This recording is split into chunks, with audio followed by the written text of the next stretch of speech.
안녕하세요 여러분. 오늘 하루도 주님의 은혜와 평강 여러분 하루 가운데 가득하기를 축복합니다. 오늘 본문은 사무엘하 12장입니다. 여호와께서 나단을 다윗에게 보내시니 그가 다윗에게 가서 그에게 이르되 한 성읍에 두 사람이 있는데 한 사람은 부하고 한 사람은 가난하니 그 부한 사람은 양과 소가 심이 많으나 가난한 사람은 아무것도 없고 자기가 사서 기르는 작은 암양 새끼 한 마리뿐이라. 그 암양 새끼는 그와 그의 자식과 함께 자라며 그가 먹는 것을 먹으며 그의 잔으로 마시며 그의 품에 누움으로 그에게는 딸처럼 되었거늘 어떤 행인이 그 부자에게 오매 부자가 자기에게 온 행인을 위하여 자기의 양과 소를 아껴 잡지 아니하고 가난한 사람의 양 새끼를 빼앗아다가 자기에게 온 사람을 위하여 잡았나이다 하니 다윗이 그 사람으로 말미암아 노하여 나단에게 이르되 여호와의 살아계심을 두고 맹세하노니 이 일을 행한 그 사람은 마땅히 죽을 자라. 그가 불쌍히 여기지 아니하고 이런 일을 행하였으니 그 양 새끼를 네 배나 갚아 주어야 하리라 한지라. 나단이 다윗에게 이르되 당신이 그 사람이라. 이스라엘의 하나님 여호와께서 이와 같이 이르시기를 내가 너를 이스라엘 왕으로 기름 붓기 위하여 너를 사울의 손에서 구원하고 네 주인의 집을 내게 주고 네 주인의 아내들을 네 품에 두고 이스라엘과 유다 족속을 내게 맡겼느니라. 만일 그것이 부족하였을 것 같으면 내가 네게 이것저것을 더 주었으리라. 그러한데 어찌하여 네가 여호와의 말씀을 업신여기고 나 보기에 악을 행하였느냐. 네가 칼로 햇사람 우리아를 치되 암몬 자손의 칼로 죽이고 그의 아내를 빼앗아 네 아내로 삼았도다. 이제 네가 나를 업신여기고 햇사람 우리아의 아내를 빼앗아 내 아내로 삼았은즉 칼이 네 집에서 영원토록 떠나지 아니하리라 하셨고 여호와께서 또 이와 같이 이르시기를 보라 내가 너와 네 집에 재앙을 일으키고 내가 네 눈앞에서 내 아내를 빼앗아 내 이웃들에게 주리니 그 사람들이 내 아내들과 더불어 백주에 동침하리라.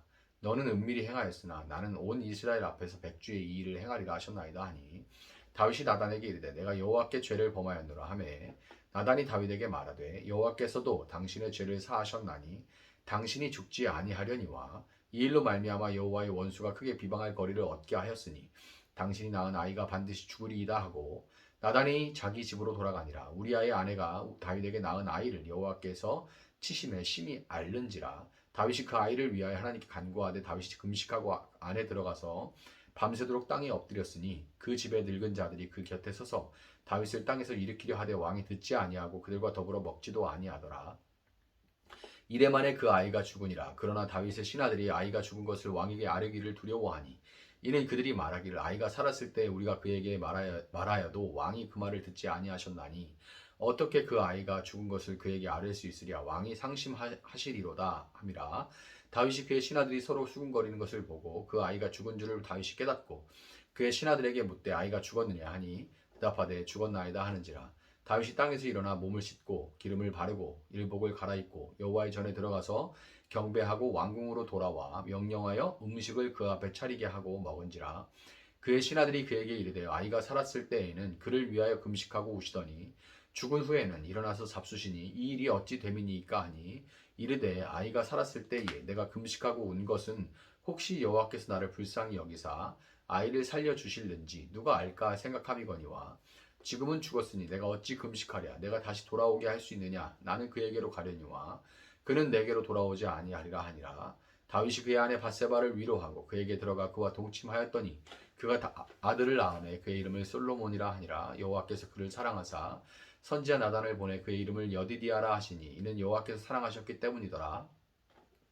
요압의 암몬 자손의 랍바를 쳐서 그 왕성을 점령하매 요압이 전령을 다윗에게 보내 이르되 내가 랍바 곧 불들의 성읍을 쳐서 점령하였으니 이제 왕은 그 백성의 남은 군사를 모아 그 성에 맞서 진치고 이 성읍을 쳐서 점령하소서.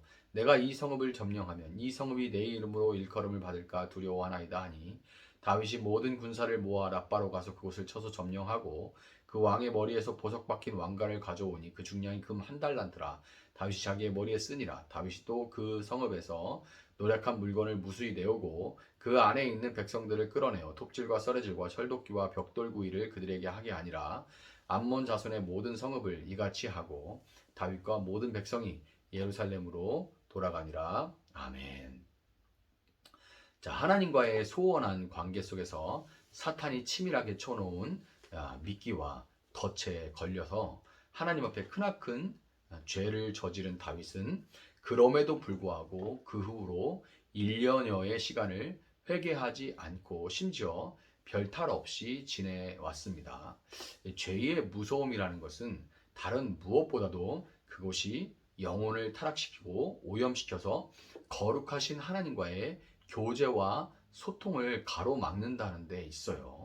아이러니하게도 하나님 없이 별탈 없이 잘 지내왔다는 것, 하나님 없이도 별탈 없이 잘 지내왔다는 것이 바로 다윗의 영혼이 죄로 인해 얼마나 무뎌지고 무감각해졌는지를 보여주는 그런 증상인 겁니다.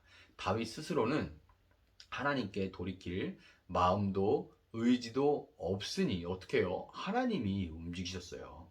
선지자 나단을 다윗에게 보내신 하나님은 그에게 지혜를 주셔서 한 가지 이야기로 다윗이 얼마나 큰 죄를 지었는지 깨닫도록 그렇게 만들어 주셨습니다.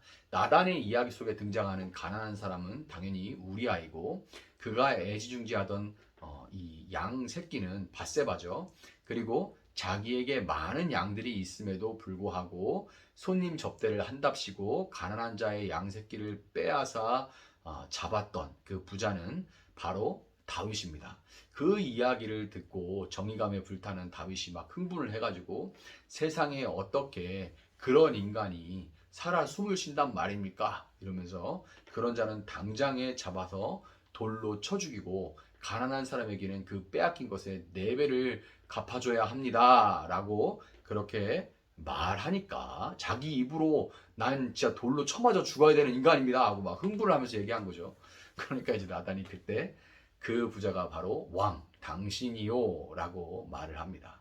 그 말이 아주 폐부를 찔러서 다윗은 마치 전기에 감전된 사람처럼 전율을 느끼며 꼼짝도 할 수가 없었고요. 그대로 무너져 내려서 통에 자복하며 회개하게 되었습니다. 회개하는 다윗이 하나님께 올려드린 기도가 바로 시편 51편이죠. 1절 2절에 이렇게 기록되어 있죠. 하나님이여 주의 인자를 따라 내게 은혜를 베푸시며 주의 많은 긍휼을 따라 내 죄악을 지워주소서. 나의 죄악을 맑게 씻으시며 나의 죄를 깨끗이 제하여 주시옵소서. 이렇게 기도합니다. 16절 17절에는 이런 고백이 있어요. 같은 시편에 16절 17절 이런 고백이 있습니다. 주께서는 제사를 기뻐하지 아니하시나니 그렇지 아니하면 내가 드렸을 것이라.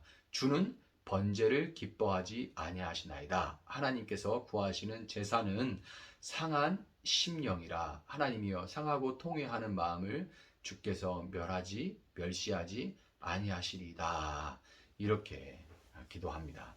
다윗은 제사를 드리기 싫어한 그런 사람이 아니죠. 얼마든지 풍성하게 제물을 드리기를 기뻐하는 사람이었어요. 그럼에도 다윗은 구약의 인물들 중에서 최초로 눈물로 회개하는 모습을 보이고 정말 이 어떤 제물 그 자체보다 상한 심령으로 하나님께 나아갔던 그런 사람입니다. 그는 소, 양의 번제가 그 자체로 효과가 있기보다 제물로 죽는 짐승들처럼 죽어야 할 자신을 대신해서 피 흘려 주실 중보자, 가운데 선 자를 의지해서 하나님의 용서하시는 은혜를 구했던 그런 사람이고, 이 모습을 하나님은 당신의 마음에 합하다라고 여기셨던 겁니다. 회개하면서 용서를 구하는 다윗을 하나님은 용서해 주셨어요. 그런데 14절을 보면 선지자 나단이 이 일로 말미암아 여호와의 원수가 크게 비방할 거리를 얻게 하였으니 당신이 낳은 아이가 반드시 죽으리이다. 이렇게 말하는 장면이 나오죠. 15절에서 밧세바가 낳은 아이를 하나님이 치셨다는 표현과 함께 결국에 아이가 죽기 때문에 죄를 회개했음에도 불구하고 아이가 죽는 이 죄의 대가는 어쩔 수 없이 피할 수 없나 보다 하는 그런 두려움과 혼란이 이 이야기를 통해서 우리에게 올 수가 있어요. 그렇지만 여러분, 세상에 죄는 용서해 주지만 죄의 대가는 다 네가 감당하고 짊어져야 된다라고 한다면 그것을 정말 죄 용서라고 할 수가 있을까요? 그런 이해는 예수님의 십자가 대속의 효과성을 반감시키고, 아니 그 이하로 줄여버리는 어리석고 또 스스로를 죄책감의 구렁텅이로 밀어 넣을 수 있는 그런 생각입니다. 그때부터 이런 구렁텅이에 빠지면 뭘 해도 이게 그 대가인가 보다. 뭔 일만 일어나면, 어려운 일 조금만 일어나면 이게 그 죄의 대가인가 보다. 이래서 피할 수가 없어요. 여호와의 원수가 크게 비방할 거리를 얻게 됐다는 것은 하나님의 보좌 앞에서 밤낮 참소하는 사탄이 다윗을 통해 이 땅에 하나님의 구원 계획을 이루시고 그분의 나라를 만들어 가시고자 하는 일에 크게 비방할 거리, 참소할 거리, 조롱할 거리를 얻었다 하는 그런 말입니다.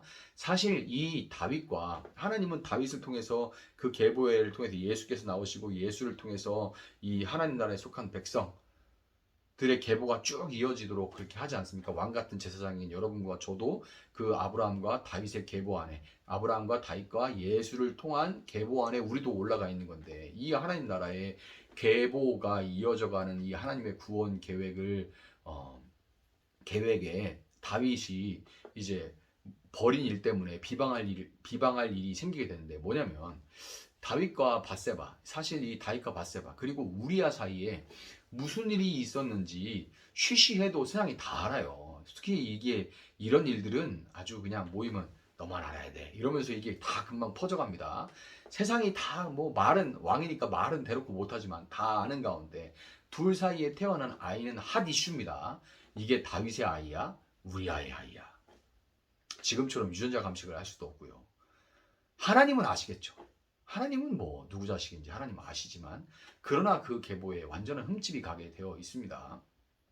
하나님은 사무엘하 7장 12절 13절에서 오직 다윗의 씨를 통해서만 이스라엘을 견고하게 할 것이라고 약속하셨고, 다윗의 계보를 통해서 결국 구원자 예수님이 오시기 때문에 다윗의 씨가 확실하지 않은 아이는 데려가실 수밖에 없었던 거예요. 혹시라도 자녀를 먼저 떠내보낸 그런 가정들, 정말 큰 아픔이 있는 가정들이나 이전에 지은 죄들 때문에 혹시라도 내 아이가 그래서 장애가 있는 건 아닌가, 예전에 내가 아이를 한번 낙태한 적이 있는데 그래서 그 무서운 죄 때문에 이 아이가 장애가 있는가, 아픈 건 아닌가, 그래서 무슨 뭐 아토피처럼 그런 걸로 긁고 있는 건 아닌가, 이 부모로서는 피할 수 없는 이런 죄책감의 굴레가 있습니다. 내가 잘못한 것 때문에 그 대가로 지금 아이가 힘든 건 아닌가.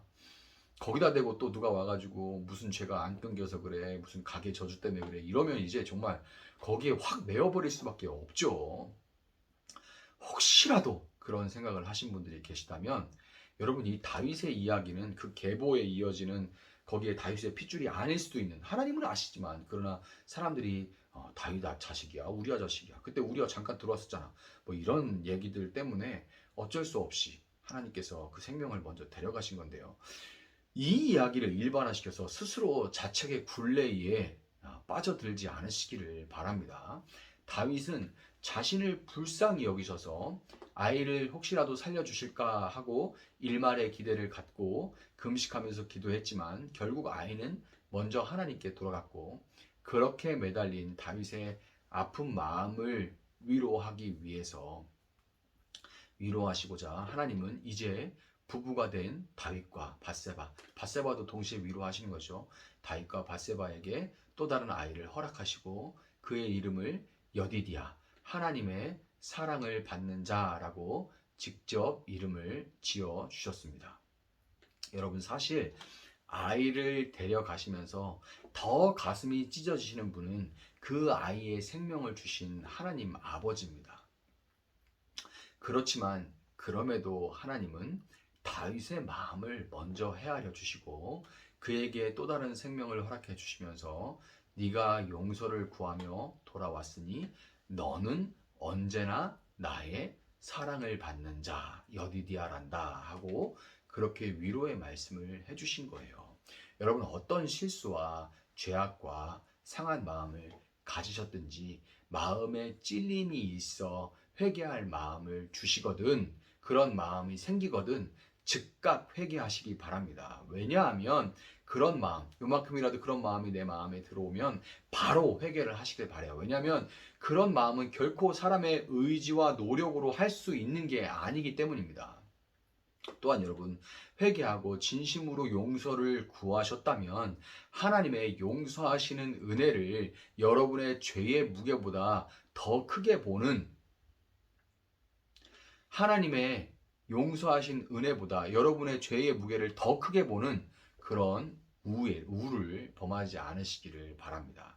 다윗이 일찍 떠나보낸 아이처럼 하나님은 당신의 하나밖에 없는 아들을 33년 만에 이 땅에서 그 생명을 걷어 가시면서까지 여러분을 용서하시기로 작정하셨고, 여러분이 그 사실을 믿고 돌이키는 한 그분 앞에 여러분은 언제나 여디디아라는 사실을 꼭 기억하시고, 오늘도 상한 마음을 가지고 그분 앞에 무릎으로 눈물로 나아가시는 그런 여러분들이 되시기를 예수님의 이름으로 축복합니다.